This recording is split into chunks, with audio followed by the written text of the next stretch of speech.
প্রথমেই জানাই শুভ নববর্ষ। ক্যালেন্ডারের হিসেবে নতুন বছর শুরু হয় জানুয়ারি থেকে, কিন্তু আমাদের বাঙালিদের কাছে আসল নতুন শুরুটা আসে পয়লা বৈশাখে। কারণ আমরা তো বাঙালি, 12 মাসে 13 পার্বণ। এই আবেগ না মেনে কি থাকা যায়? তাই আজ সবাইকে বলবো, সবাই ভীষণ ভালো থেকো। নতুনভাবে আবার নিজের জীবনটাকে রঙিন করে শুরু করো। আজ তোমরা যেই ভিডিওটা দেখছো, এই ভিডিওটা আমি বানিয়েছিলাম 6 এপ্রিল, যেদিন হাতে ট্যাটু করিয়েছিলাম ঠিক তার পরের দিন। অনেক দিন ধরে একটাও লং ব্লগ দিইনি, তার দুটো কারণ। একটা তোমরা ভীষণ ভালো করে জানো, আর দ্বিতীয়টা হলো আমি যেই এডিট অ্যাপে এডিট করি সেটা নিয়ে বেশ সমস্যায় পড়েছিলাম। তবে আজ সব কিছু ঠিক করে আবার এডিট করছি। সেদিন মনটা খুব একটা ভালো ছিল না, তাই ভাবলাম আমার প্রিয় জিনিসগুলোতে একটু সময় দিই।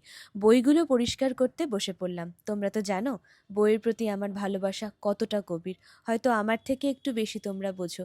আমার কাছে মোট 61টা বই আছে, আর আমি চাই এই সংখ্যাটা যেন প্রতিদিন বাড়তে থাকে। তোমরা এই আশীর্বাদই কিন্তু আমাকে করো। প্রতিটি বই আমার কাছে শুধু বই নয়, এগুলো আমার আবেগ, আমার অনুভূতি, আমার এক একটা অংশ।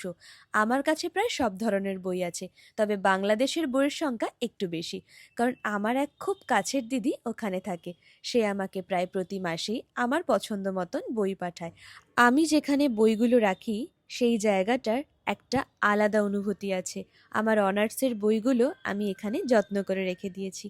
জানো, আজ আবার নতুন করে শুরু করলাম, কারণ আমি বুঝেছি একা একা কষ্ট নিয়ে থেমে থাকা যায় না। তোমরা আছো, আর তোমরা আমার জন্য অপেক্ষা করে থাকো।